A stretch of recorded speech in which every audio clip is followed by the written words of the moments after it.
Tinapang karne o smoked meat mga kap, natikman mo na ba? This is Benz!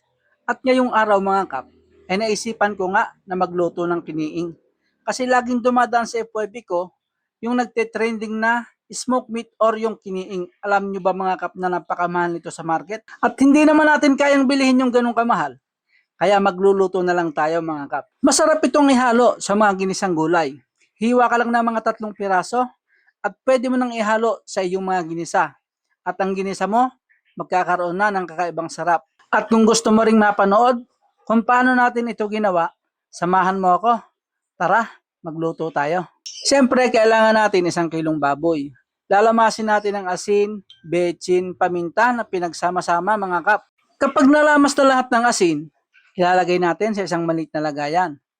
Tatakloban natin ng cling wrap at imamarinate natin ng mga 4 hours mga kap. Pagkatapos, magpapainit na tayo ng ating chamber. Nag-DIY lang ako ng lata ng tinapay yung ginamit ko dyan. Nilagyan ko ng alambre. At ayan mga kap, isinalang na natin. Tatakloban natin ng samgyup. Pagkatapos nga mga kap ng 1 oras, eto na. Binuksan na natin yung ating smoked meat at ayun, luto na nga yung ating tinapang karne. Ito mga kap, masarap pang halo sa mga ginisang gulay. Hihiwa ka lang ng mga 3 piraso at pwede mo nang ihalo sa iyong ginisa. Hindi mo pwedeng ulamin ng buo yan kasi medyo maalat yan.